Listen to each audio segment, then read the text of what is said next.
So we are proving that Rotary connects the world, and we are going to come through this together, and Rotary's going to connect the world. And then by July the 1, Rotary will be opening all kinds of new opportunities like we're doing here today. And on behalf of Stephanie, Peter, and David Stovall, we thank you for your support and for being with us. All right, thank you, David, for that inspirational message. That was very nice. It's now 12:01 by my computer, so time to call this meeting to order. Welcome, everybody. Welcome to the Zone 33, 34, and more weekly meeting. This is the third Monday that we've met, and I'm delighted to see, I think we have 90 at the moment, and it's increasing rapidly, so we certainly have a quorum. As you will recall, this is Get Mugged Day. So those of you who may remember, please lift up your mugs so we can all share your mug.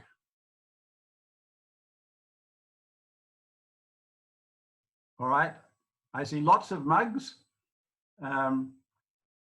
Stephanie, you have a rather special mug. Would you like to tell us about your mug? Why, sure, Peter. Today I decided to bring into the frame one of my favorite mugs.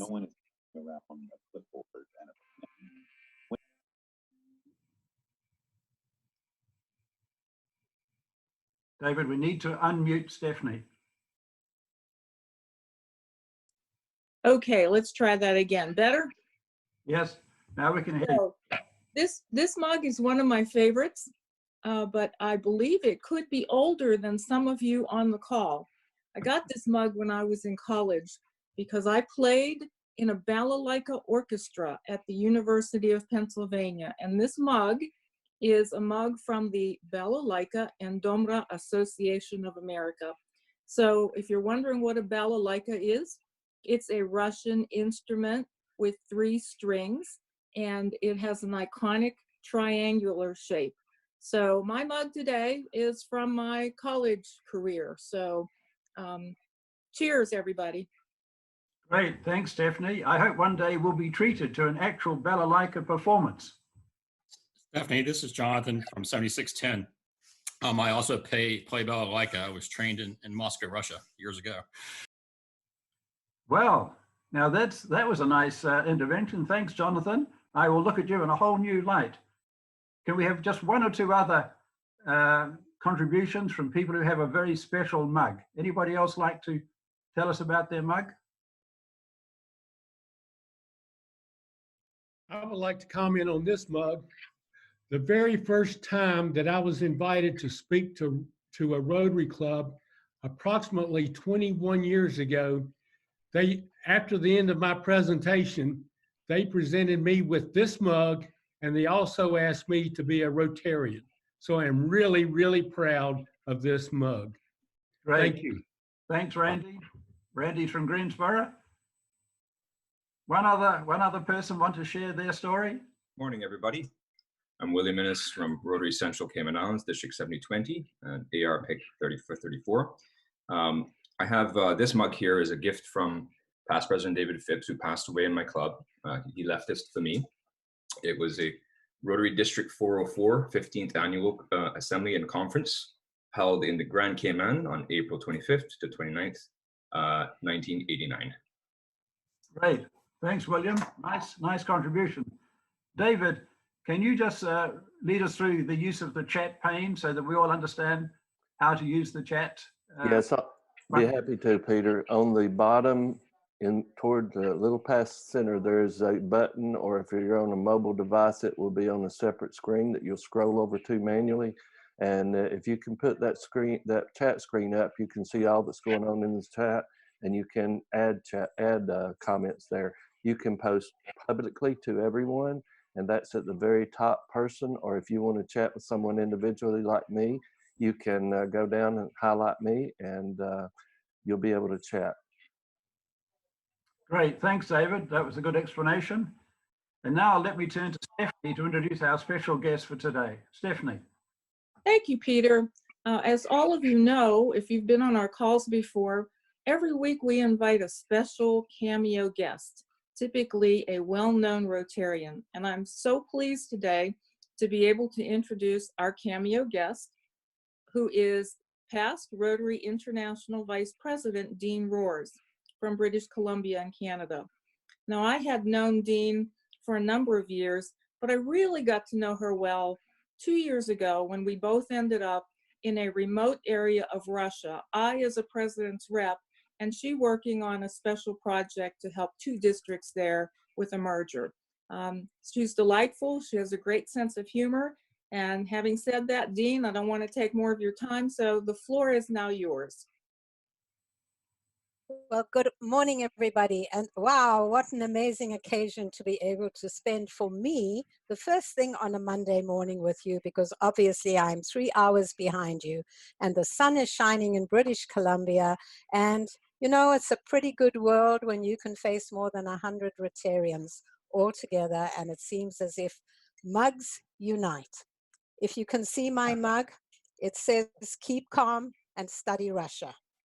And the reality being that as one of my Rotary functions, we are tasked with growing Rotary in Russia, and it has been quite an experience. If you think of the challenges that are being faced by just one district, it's a district that encompasses the whole of Russia, so it's 11 time zones. I sit in British Columbia, so add on another how many, 7 or 8 time zones, and then you know the kind of challenges we have. I seem to run my meetings at 2 a.m. in the morning or 3 a.m. in the morning, and we have to work with translation. But it's exciting, it's different, and it really shows how Rotary connects the world. So Stephanie said I sort of had 5 little minutes to bumble along here and give you guys some thoughts. And I was thinking about the times of today, thinking about the challenges we face and thinking about Rotary. And it keeps coming back to me just how important the 5 core values of Rotary International actually are. They are fellowship.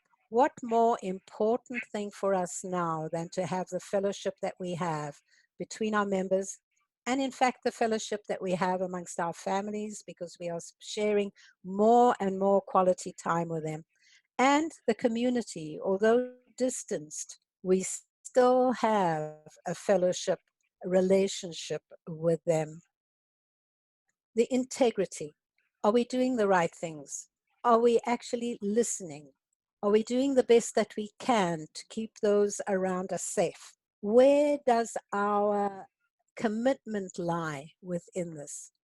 It's an integral part of our lives as Rotarians to make sure that we keep others around us safe.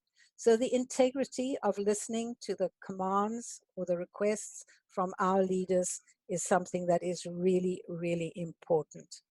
Diversity.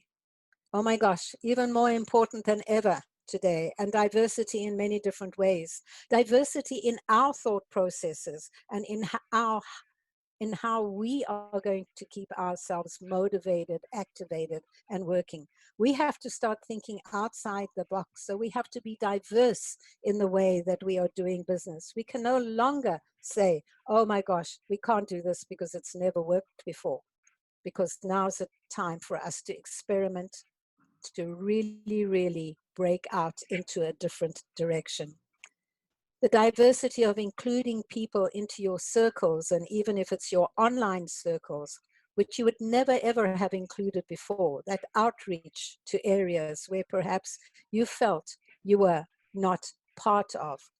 So think a little differently, think diverse. Service. How much more important would service not be today? But it's a service in a different kind of way. I can't just run out and go and put a hands on into an area where I want or I think there is a need. I have to think about how can I do this. But it is far, far, far more important to provide the service than ever, ever before. And you know, you go back to that old sort of quotation, and it was originally assigned to one of the first Negro, African-American congresswoman in the United States, but Muhammad Ali took it on very strongly. And it is said that service is the rent that you pay for your room on this earth. And I think that is by far more relevant today than it has ever been in any of our times. And finally, the leadership. Are we showing leadership? Are we giving the right kind of leadership? Are we giving leadership in ways that make people feel happy, comfortable? Are we being the leaders in our community? And are we taking on that role of leadership? I think as Rotarians, we have to take a leading role. We have the ability to connect with the world. We have the ability to pull in resources. And we have the ability and the knowledge on how to define what the needs of our communities are. So fellowship, integrity, diversity, service, and leadership are 5 core values. Let's keep them close to our hearts and make them part of us in these months ahead. Thank you. That's me. I'll now go back to keeping calm with Russia. Thank you, Dean. Wonderful presentation, an inspiring message, and it's very timely that we are reminded of the core values and how important they are in our day-to-day life. So you couldn't have chosen a better theme. We are indebted to you. I'd love to have you back one day to tell us about some of the anecdotes and vignettes of your travels in Russia. I can only imagine some of the fun and perhaps not so fun times and strange meals and strange hotels that you had to live in, but we'll do that on another day. So thank you again. We're most grateful to have you with us today. Thank you, Peter. I would be honored to do that. I have so many stories to share, and they are great stories. Right.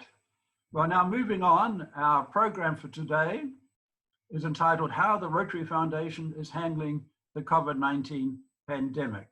And we are truly delighted to have with us as our presenter, Kevin Kelly. Kevin is a major gifts officer for the Rotary Foundation. He's based in Detroit, but his area covers Michigan, Ohio, Indiana, Pennsylvania, New York, Maryland, West Virginia, and Ontario, Canada.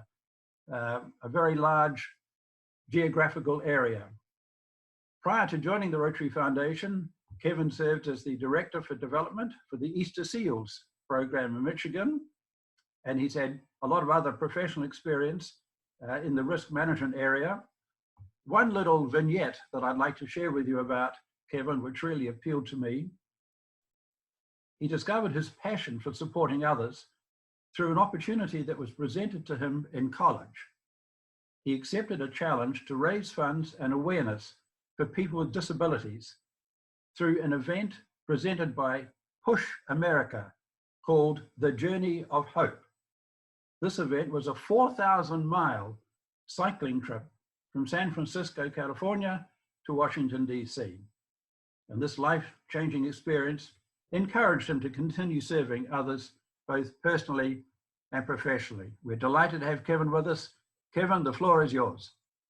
Thank you so much, Peter. Very much appreciate the opportunity to be with you again on Monday. I thought we had this presentation on Friday, and we thought it would be a good opportunity for us to show just how the Rotary Foundation is responding to the current situation, and as well as Rotary International. I'd give some details about Rotary International as well.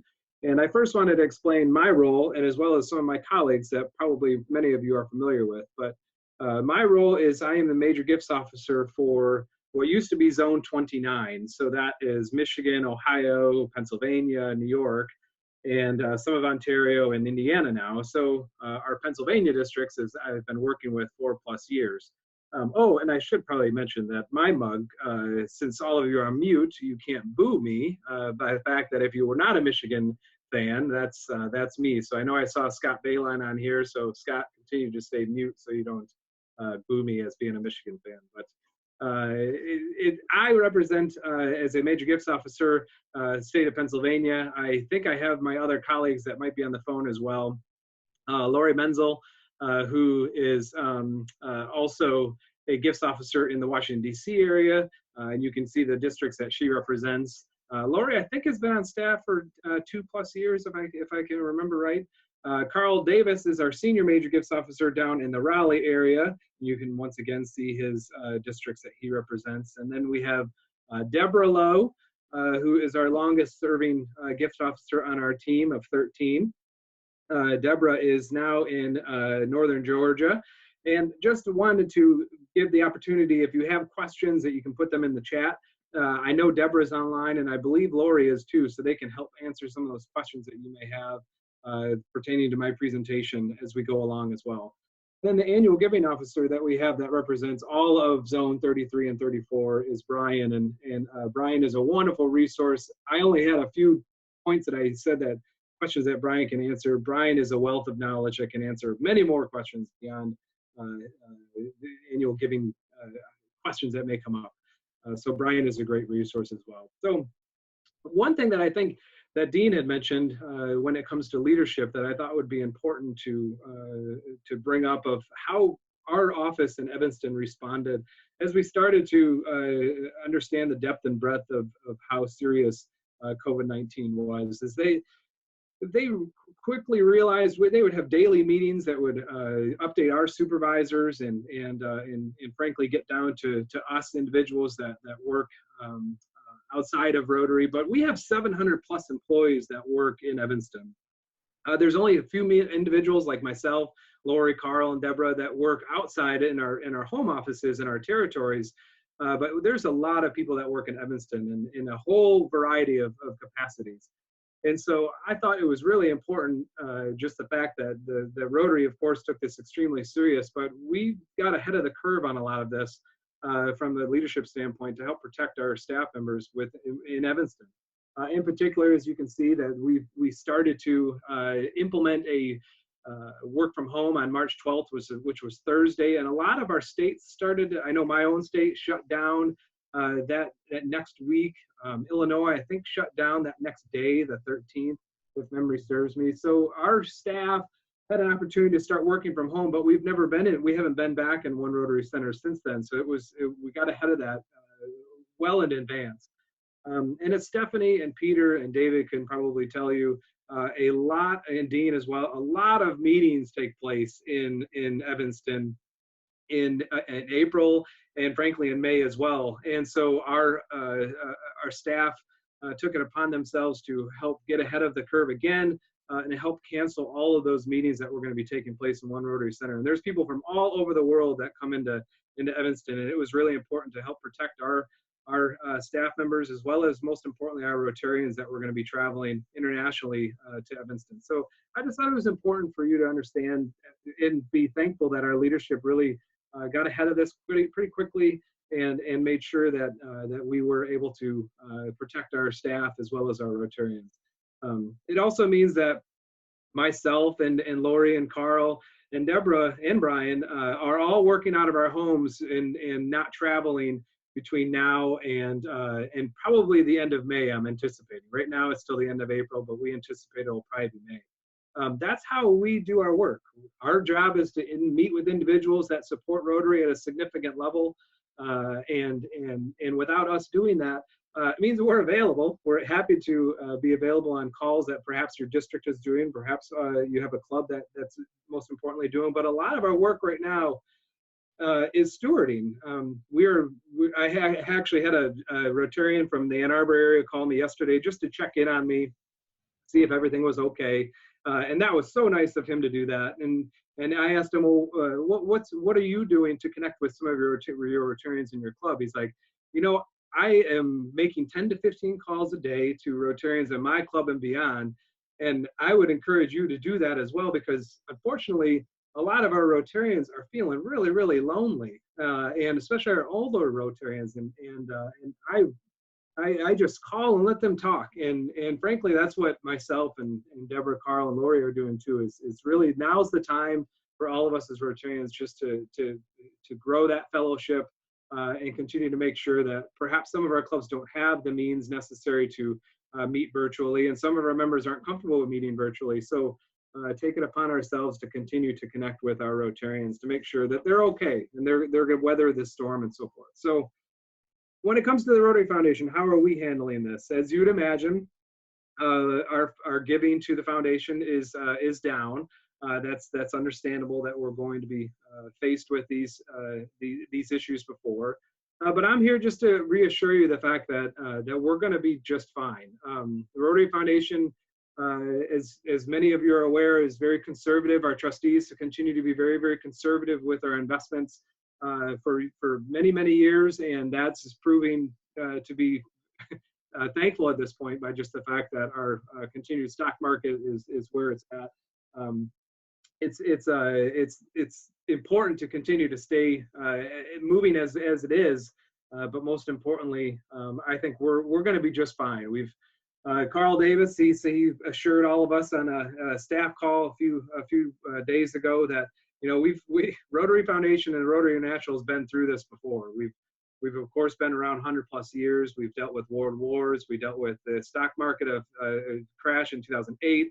We dealt with the Spanish flu in 1918. We're going to be able to continue to move forward with this. Frankly, if I can be candid with you for a second, I am concerned about our smaller nonprofits that are making truly a huge impact in our own communities. Now is the time to see how they're doing within your community. I worry about our smaller universities, our smaller community college. My wife works in a community college here in my town, and they've already lost over $1 million just for having to take everything online. That's a huge element to our community that's important is universities, and I'm concerned that depending on what type of recession we're looking at, that will be it's concerning to me for sure. But as far as the Rotary Foundation, we're going to be just fine. I don't anticipate things changing. I was on a call a few weeks ago.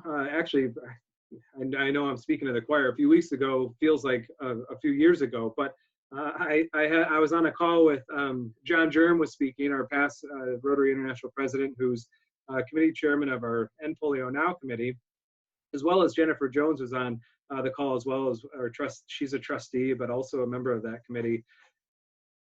What was assuring to me is to hear them give us frontline information on their conversations that they've had when it comes to our End Polio Now endemic is just the fact that we believe that this might actually be a revitalization of our eradication efforts by just the fact that it's so clear of what COVID-19 is doing to our world. We understand that the fact that, and sorry, I have my daughter that just came in to give me her work assignment. So sorry, I'm homeschooling at the same time, so I apologize. So it's exciting to think about the revitalization of our eradication efforts, that this will be a way to do that, to really show that we're almost at the finish line and to make that happen. One last caveat on the End Polio Now is of course, as you'd imagine, we've been involved with the Ebola virus. We've been involved with the Zika virus. The fact that our polio plus element of how we eradicate polio in a specific area, we're involved with COVID-19 as well, as you'd imagine. So we're providing them as a resource of how we can where we've seen success with COVID-19, or we've seen success with other viruses that we've been involved with. Never in my life or in my Rotary career have I had to talk about a specific area that perhaps somebody could support the Rotary Foundation. What I love about the foundation is the fact that we can have so many different conversations with the Rotarians in a number of different areas based on their passions, whether it's water and sanitation, our areas of focus, the Rotary Peace Centers, in particular areas of the world that they could create impact. It's wonderful about the Rotary Foundation. I've never had to key in on one specific area until today. If you are in a position that you are able to support the Rotary Foundation during this time, I know that you've been able to see, based on some of the information that's come about, that our trustees made the decision to put $1 million into our disaster relief fund. The Disaster Relief Fund was established about a year ago, and the Disaster Relief Fund has been in a way to address usually weather-related issues that take place somewhere in the world so districts can apply to have certain grants that help support what they have happening right on the ground to address concerns that they have. So we're stating right now that this is probably the most key area that we would want our Rotarians to support is the Disaster Relief Fund. We have $1 million in there, but this is worldwide, and so as you can imagine, districts that are in need of support addressing COVID-19, you can imagine that it's going to be depleted pretty soon. And so I would encourage you, if you are once again in a position to do so, support the Rotary effort or our Disaster Relief Fund through Rotary.org. And just one point to make about making donations at this time. We had a few questions that came up in our last call. All the staff members at One Rotary Center are working at their homes. I just saw that our support center is now able to start taking phone calls, so rest assured that you can make phone calls to One Rotary Center as well as send emails to our support center, and they'll help answer your questions. If you are interested in making a donation and you're not in a capacity that you feel comfortable giving it online, but you still want to send it in via the mail, don't send it to One Rotary Center. You want to send it to, and we'll put this in the chat box if you're interested in sending a contribution. That needs to go to our Collection Center Drive address that we'll have, 14280 Collection Center Drive in Chicago, Illinois. That is still being processed. Donations can be still processed via via Collection Center, but don't send it to One Rotary Center. And perhaps you're in a position that perhaps giving a contribution is not in the cards at this point, but we've seen a number of Rotarians and Rotary clubs and districts supporting the battle of COVID-19 in a variety of different ways. As you can see on the slide, we've seen contributions being raised in Korea to help support the Red Cross. My own club in the Rotary Club of Northville, we have little free libraries that are out throughout our community. Books are just as important, but also so is food. And so they've removed some of the books from these little free libraries just and stock them up with food, and we're stocking those up on a daily basis. You can see even our own area of Bethesda, Maryland, which I thought was a great little story of just the fact that they're contacting neighbors just to make sure that if they need anything in our elderly neighbors, to see if they can use something. So now's the time, as Dean had mentioned, it's the time for fellowship. It's the time for continuing to support our COVID-19 by interacting with our Rotarians to make sure that they're comfortable. But also, we've got a lot of Rotarians that are making masks and making face masks, since now the CDC is recommending that anytime that we go out, we make masks, or that we wear masks as well. So we're seeing a lot of that that is coming about. I would encourage you, probably spend some time after our calls to go to Rotary.org. On Rotary.org, you can see the fact that all the stories that are being continuing updated of what Rotarians are doing and throughout the world is continuing to be updated on Rotary.org. And the last point that I'll make, since this came up quite a bit, is what about grants, and where does grants stand when it comes to stuff that's in the works already and so forth. Go to Rotary.org. If you click at the top, you'll see read more. There's also a one-pager that describes in detail district grants, global grants, disaster relief fund, and so forth. But I just thought I really wanted to highlight that as well by going to Rotary.org. But once again, I just want to, with speaking with Stephanie, speaking with Peter, and speaking with David, I just want to assure you that the foundation is going to be stronger. We're in a great position to move forward. We're going to be just fine. We're going to continue to do this great work. And like I always try to be an optimist in all of these situations, especially this one, we're going to be extremely strong. And Rotary, in my opinion, will continue to be a driving force in not only eradicating polio, but also now that our communities are going to feel so much closer and tight-knit when we get through all this, that I hope membership will continue to drive up after this as well. Now's the time to really work together virtually and make an impact as we move forward. So with that, I'll open it up if there's any questions. I know David had mentioned placing questions into the chat box is probably the best, but I just really appreciate the opportunity to be with you all and look forward to seeing you in person next time. And just really thank you for all the support that you continue to give to the Rotary Foundation, and look forward to getting this all past us. So thanks for the time, Peter, Stephanie, and David, for allowing me to be here. See a few questions on the chat pane to me privately or to the group, and it will take just a moment for any other questions that someone had. I'll read through this a little bit as well, David.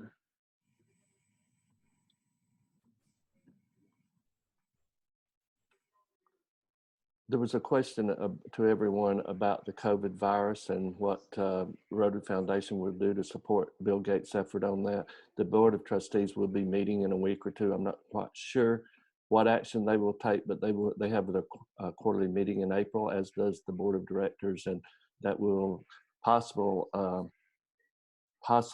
contributions that will be discussed at those meetings, and that's about as far as we could go with that one. Peter, I guess that covers the questions, and we'll turn the microphone back over to you. Excuse me, this is Cliff Berg. I put a question on the chat and I'm not sure it got posted. Maybe I don't know how to work it, but may I ask the question or? Sure, go ahead briefly.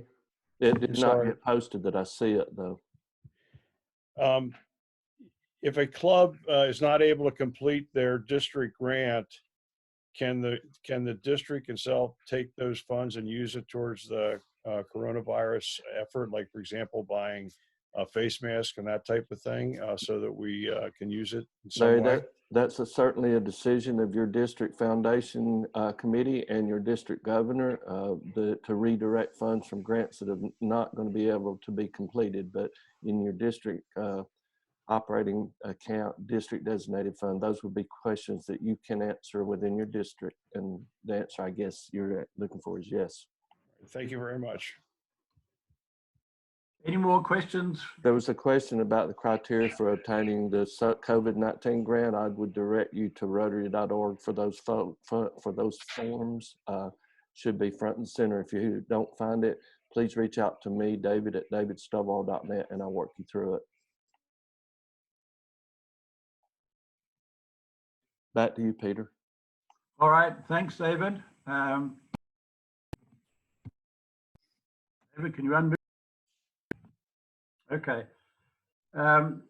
Kevin, that was terrific. That was your second presentation. You covered all the points. Very inspiring. It's great to know what the staff are doing. It's great to know that you're that the foundation is responding to this pandemic so actively. If there are any other questions, please feel free to reach out directly to Kevin. He's very responsive. So thank you again, Kevin. And again, thank you, Dean. I'm delighted to note that we have quite a strong representation from the islands, from Curacao, from San Martin, and a special shout out to our man in the Bahamas, past President Barry Rassin. Barry, good to have you on the call today as well. Hi, Peter, David, Stephanie, everybody. Thank you. Good to be here. Great. Thanks, Barry. All right. So back to David and Stephanie to talk about our theme for next week. So I would like to jump in first, and then we'll let Stephanie carry that. I just want to say how grateful I am to everyone here. We sent this new invitation out to the district governors and past senior leaders of Rotary and their zone coordinators yesterday afternoon. And we reached a high of 157 people on this call this morning. That is a new record for us. If you could help spread the word out that each call will have a new ID with password, and we'll send it out on Friday. After the Friday morning call, we will send out the link for the Monday call. After this call, probably about Wednesday, we will send out the link for the coming Friday. And if you'll ask your district governors or help me with your district governors to get those out, because we have proven that Rotary connects the world today. One bit of prerogative on my part that I'm going to take, if you have, if your name is showing something other than your name or something that resembles you, I would encourage you to go into Zoom and change the name, or go into your desktop and change the name.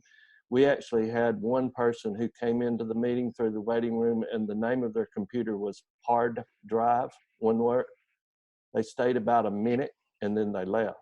I don't know that it was a potential spammer that had gotten the address, but I do know that they left the meeting after about a minute. And I'm not being critical of anything that you have on the screen, but I'm letting everyone in and monitoring the call, but you might not get into some meetings with a screen name like hard drive.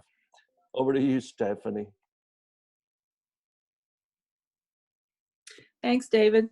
I just wanted to give everybody on the call a preview of our upcoming programs so that you can mark your calendars. Next round of programs on April the 10th and 13th is going to be presented by a Southern humorist by the name of Glenn Ward. So this is not a typical Rotary program.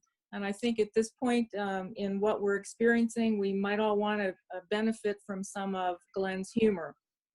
On April the 17th and the 20th, we're going to have Rotarian Dr. Mary Berg do a presentation about staying sane during COVID-19. Mary is a licensed psychologist, and as of yesterday, she told me she's scheduled to give that program to over 30 Zoom calls around the world. So she will be our guest on April 17th and the 20th to do that program. And finally, on April 24th and 27th, we have a very special program. We're going to have a visit from Paul Harris. April the 19th is Paul Harris's birthday. So we'll be commemorating his special day with this unique program. And I know it'll be educational as well as entertaining. So that's it. I would also like to echo Peter's thanks to Dean and Kevin, both of you. Great messaging and a great program. Okay, Peter, back to you. Thanks, Stephanie. We've got a great 3 weeks of program ahead of us. Would you like to mention the theme for next Friday, next Monday?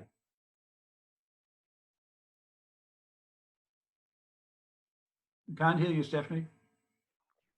The theme for this coming two meetings is a Rotary shirt, some kind of shirt. Back to Stephanie, David, back to Stephanie. She's on the line. That's okay, that's all right. David's correct. It is Rotary Club Shirt Day. So if you have a Rotary shirt from your particular Rotary club, we would like you to wear it.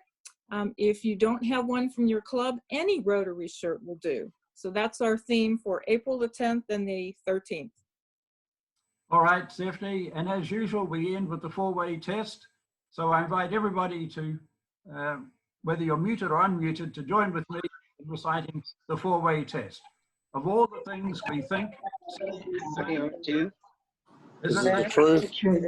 The fair's well, peace and Three. be beneficial to all concerned. Thank you all. Safe, everybody. Thank you. Stay safe. Thank you. Bye-bye.